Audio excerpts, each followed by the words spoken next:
In this video, I'm gonna break down the fastest Minecraft speedrun ever and give you all the necessary tricks to kickstart your Minecraft speedrunning career. Roll the intro.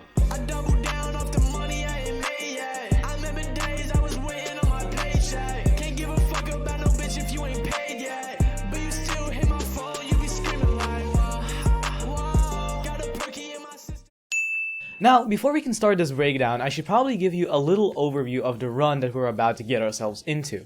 The current world record holder is a player going by Soggy_Enderman. He's currently a pretty unknown name in the community. His channel was created only a mere month ago and has around 1,000 subscribers. Prior to his RSG world record, he has only showcased 2 other runs on his YouTube channel, being 2 sub-13-minute PBs. The run that currently tops the leaderboards was posted to Soggy's channel around a month ago, and boasts an IGT of 8 minutes and 36 seconds. To put into perspective just how fast this 1.16 completion is, it is faster than Dream's hacked 1.16 run by over 2 times, beating second place Cube1337X by 34 seconds, over half a minute, which in speedrunning is a lot, because say the difference between 4th and 5th place is 70 milliseconds. Milliseconds! That is literally nothing compared to Soggy's 34-second lead. And with all of that set in stone, let's get into some of the insane tricks that Soggy used. But wait. If you know me even a bit, you might say, but Devi, you have literally no Minecraft speedrunning experience. Are you gonna just spout stupid, uneducated takes and made up facts like LEA did reacting to Brentilda's world record run? Now, I don't know if he's hiding his chat or not, but the chat doesn't seem crazy fast at the moment, but I'm sure on his other screens or on Twitch, it is going nutty right now, and he's getting rid of it whilst he's playing. I think you're delusional and deserve to be put down like a dog. And I'm gonna say, no, of course not, because if I do, I'm gonna get literally torn apart. Which is why today, I invited a special guest. Meet Dewey. She's a 22-year-old Minecraft speedrunner from Canada, holding some impressive runs, like a 1.16 plus RSG any % with a time of 16:21.2. which is a pretty good time. She has been in the Minecraft speedrunning community for several years and has way more experience than I probably ever will. Which is why today she will help me break down this run in a fun, non-complicated, newcomer-friendly way.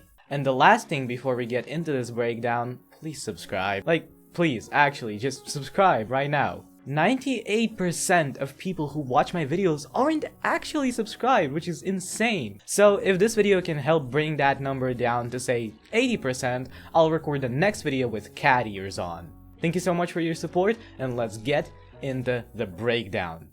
So do you think you could tell us a bit about, like, what's your experience with Minecraft speedrunning and whatnot? Yeah, I mean, my PB, I have a 1621. I've been speedrunning Minecraft for about a year and a half. I joined the community in the end of 2020 during the whole Dream thing.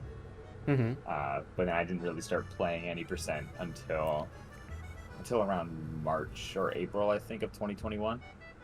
What's the beginning? I don't know what he's doing here. That was just his previous reset, I guess. All right, so practicing speed bridging. Yeah, right off the rip, do you think you could tell us what's going on here? What exactly is this? So this is a wall, and he's running 9 Minecrafts at once. He has 9 instances of the game open, and he's using a macro to switch between the different windows with, like, the press of a button. The whole reason he has 9 open at once is to cut down on loading times. Because it probably takes like 5-10 seconds to load up a Minecraft world, and so he's probably just using his numpad. You just, like, press the keys to reset the instances, and then when you see a world that you want to play, you click that, and it jumps you into it. So he's basically resetting for oceans, because that's the meta. It's called hyper modern, even though it's not really modern. It was this meta has been around for almost 2 years now. So yeah, so he's doing wall. So he's resetting for oceans. He's spinning around because he's doing mapless. He's trying to find a buried treasure using the pie chart, because the buried treasure is a chest, so it's a block entity. So if you go to the block entity tab in the pie chart, which shows you like a percentage of like how it's like a breakdown of like how the game's resources are being used by your computer to like render different elements in the world. So we see how he's like flashing that like pink circle in the bottom right. That's the pie chart. Yeah, He's okay. looking for certain values of the block entities. He's looking for like certain percentages. All right, so this that is the spawn indicate that that he there's- chose. We have. Yeah, he chose this because he saw the shipwreck. So Yeah, in yeah, the yeah. end, he didn't. In the end, the world record seed does not use map list, but it's important to note that he is resetting using that strategy, even though he gets a seed that doesn't require it. He loots the shipwreck. He gets 8 iron, 62 bread. Sorry, 62 wheat, which is a lot of wheat. That is a much higher than average amount of wheat. This is pretty standard. This is basically how every single nether entry with a shipwreck plays out. There's different types of shipwrecks. This one's like a full mast upright shipwreck. There's like a dozen different variations, right? They can be on their side, they can be upside down, they can be right side up like this, but they can also be half of a shipwreck. So the shipwreck has the chest containing iron in the back of it, and then it has the chest containing food in the front of it. And so if you just have the front half of a shipwreck, then you just reset. It's a food wreck, we call it. It only has the food chest. It's of no use to you. It won't give you iron, and you need iron to enter the nether unless you're gonna do, ironless, bucketless for some stupid reason. Yeah. This is a very simple L magma portal that he's doing with doors. Crafts listen steel. He's entering the nether 148, which is some runners average. Okay, so 147 nether enters, but this is just like a standard top runner nether enter. It's not like crazy. all right, so what exactly do we have happening here? Why is he changing his FOV so much, like so drastically? Okay, so do you see to the left of the FOV, like almost like on that line, see how it says E43 slash 140? No, to the left, yeah, on the yeah, F3 screen. He's paused, right? E43 140. See the C counter? I see that. C is for chunks. So in total, he's loaded. It's actually sub chunks. Each 16 by 16 by 16 cube in the world is a sub chunk. I believe it's sub chunks here that it's counting. But basically, he's loaded in 1,700 chunks. That number will rapidly increase. It'll go up to like 15,000 because that's the number of like chunks you load if you're on like 16 render distance. But as he loads more chunks, he's loading more entities, and so he's waiting for a spike in the first E value. So see, E is at 0. If you unpause, he pauses. This is not timed. This is called a dimension load. But see how it just spiked up right there? Yeah, okay. I see that. It was like gradually going up like a couple. You go back 1, 2, 4, 6, 8, 12. 15, and then it went right up to like 38. Like he's loading like the naturally spawned mobs, like zombie pigmen around him. But then when the game generates a bastion, it generates 20 to 30 piglins in the bastion as soon as it like loads the bastion. And so that's why his entity count jumps up immediately. And so he knows that the game just loaded in a bastion. If you don't get a spike in your entity count like that, you would typically just reset. You would quit this world and go on to the next one because you know there's no bastion within your render distance. You're gonna spin around and it's right there, 36. That's around the number that a bastion will have. So here he just E-rate again. Settings change pauses are not timed as long as they are under 5 seconds. So like that. So see how it says RTA and IGT in the top right? Yeah. RTA is like real time, like with counting, like real time attack. Yeah. Yeah. IGT is just the time spent unpaused. Yeah. But the time that's on the leaderboard is not the IGT. This bastion's a housing bastion. So what exactly is a housing bastion? What does that mean exactly? So there's 4 bastion variants. Housing, treasure, stables, and bridge. Like right here, housing has 2 towers. This one is this specific like double good rampart housing is probably like the best you could get. It has the most amount of chests. Housing is a really easy, quick route. I know So it's he's complicated, but Okay, yeah. so what does he do? I think he kills the skeleton so he doesn't get shot off while he bridges. Yeah, that would be reasonable. No, he doesn't. Oh, he does, yeah. Yeah, he does. Because it's basically just like the skeleton aim is actually pretty decent. He would definitely get shot off there. Oh, skeletons in Minecraft are crazy. Now he jumps in this hole, he places a block above him, and he's going to dig down 4 blocks. He switches to hard mode because piglins will take riskier actions to get to you on hard mode. Oh. Like, if piglin runs to like a steep, like a 5-block drop, they won't jump over they won't just like, because they'll take fall damage, right? So like,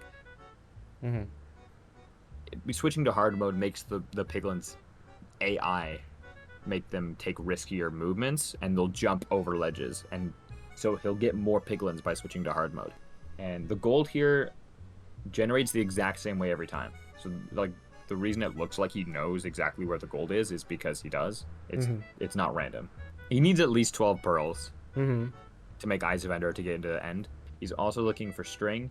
Basically, he needs at least 48 string to make 4 beds. He's also looking for fire res, which he has. So he's basically out. Like, he has 56 string, he has 3 stacks of pearls, and plenty of fire res, so there's no need to wait any longer, so he just leaves. He very clearly sees the fortress here. So this is a bastion.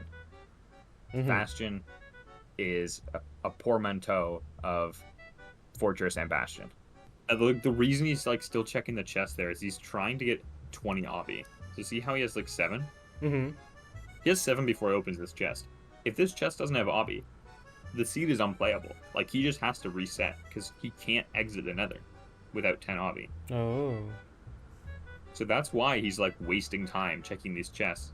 He needs the obsidian here, and he gets it. And like, yeah, he has 18 here.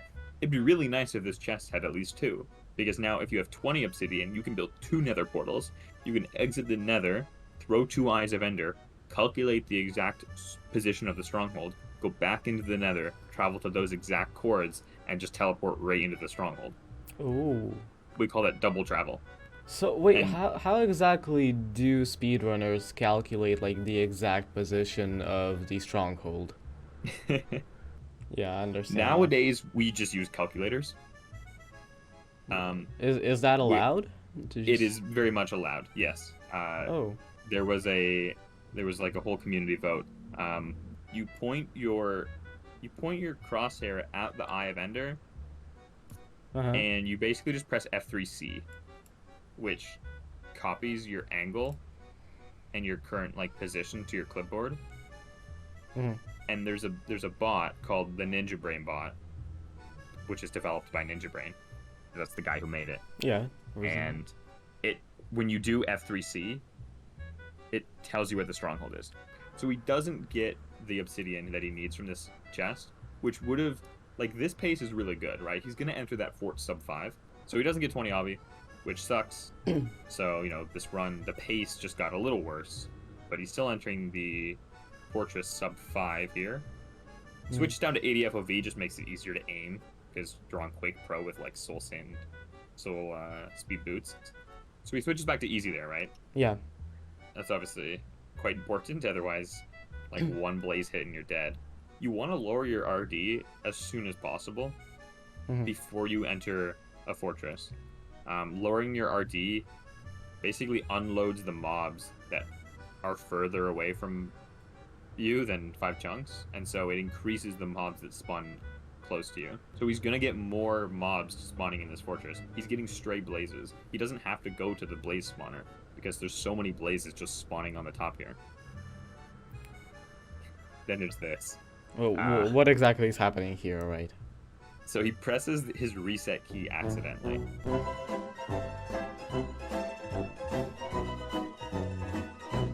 This is not a strategy. He's not supposed to do this. He made a mistake and he clicked the wrong button on his keyboard. You're not supposed to do this, but like, it happens. Okay. It's happened in the past. There have been top runs in the past that have accidentally reset the world. It's not a huge issue. It's not really an issue, he just loads up the world again. He's lowering his RD here because same strategy with the Nether Fortress. He's trying to get dolphins to spawn. So by lowering his render distance, he increases the chance that dolphins will spawn right next to him, right? So see here, he's pausing multiple times because he's trying to. You gotta line up the crosshair with the exact pixel on the eye. I get it, yeah. So he's pausing to try to get that right, and he gets it, and he's gonna do F3C.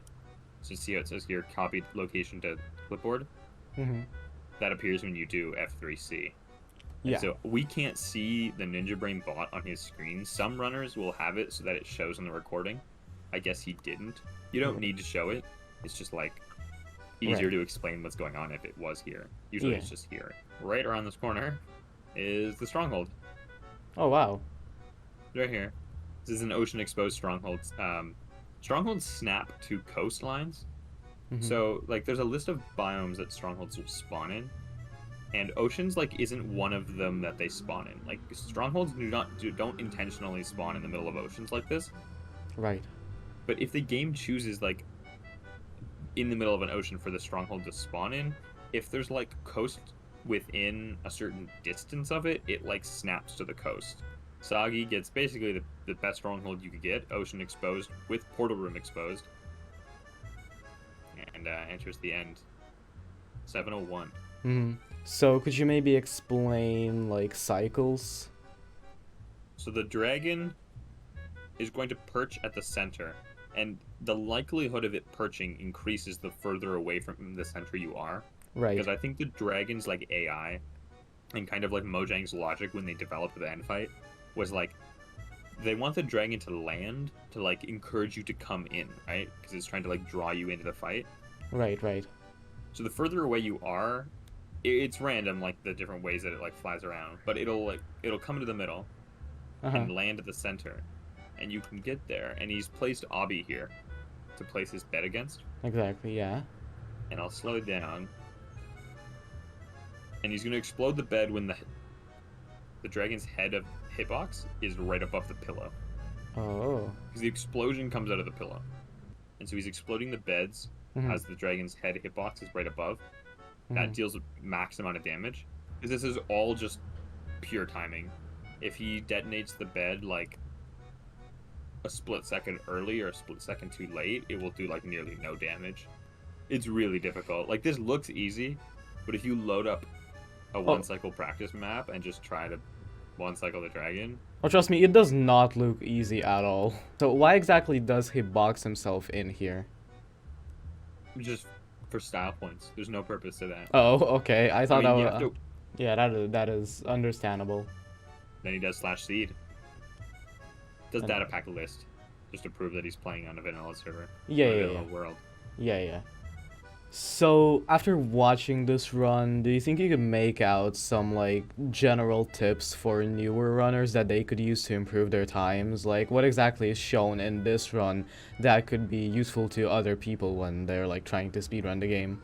Are there any, like, specific tricks that he does? Like, anything that people could pick up, like the more technical stuff, like the FOV changing, the render distance changing? Is that like more viable for new runners, or is that also something? Yeah, no, definitely. I mean, new runners will do 30 FOV. I mean, you'd be stupid not to learn E-Rang, because like, what are you gonna do? Run around the Nether just like hoping to bump into a bastion? Yeah, that's reasonable. All you have to do is just FOV 30. And turn on F3 and just like spin around and look for that entity spike, and now you know which direction the bastion's in. Right.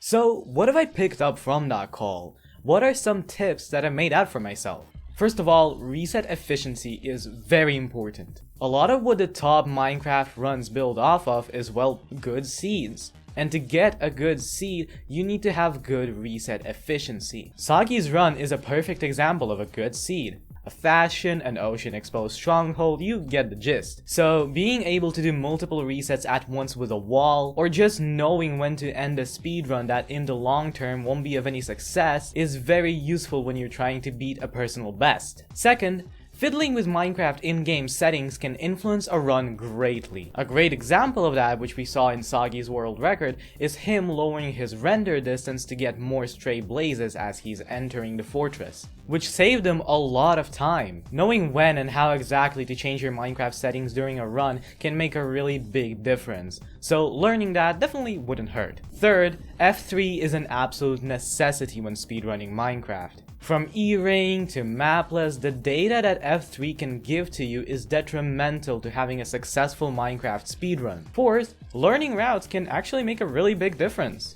Who would have thought? That's pretty obvious, isn't it? From bastion routes to even just knowing how to loot a shipwreck properly, since apparently some people don't know how to do that. That someone is me. Learning different routes will be a huge time save in your next run. And finally, fifth, don't be afraid to use external software. Now, I don't mean hacks or cheating, that's stupid and it's obviously not allowed, don't do that please, don't be like Dream. But using, say, Ninja Brain Bot will be a massive quality of life improvement for your Minecraft speedruns. In conclusion, I want to say that Minecraft speedrunning is actually extremely underrated in a sense of how technical it is. A lot of people who don't know what's happening behind the scenes greatly undermine the titanic effort that you have to put into getting a fast time during a Minecraft completion. And I really hope that with this video I can pull the curtain back a bit and make what seems like completely ridiculous speedrun strats more accessible. And I really hope that this video influences more people to step into the Minecraft speedrunning scene, because it really is fascinating. Thank you for watching, and you can continue binging my videos by watching this one about Minecraft's most controversial update ever. Goodbye.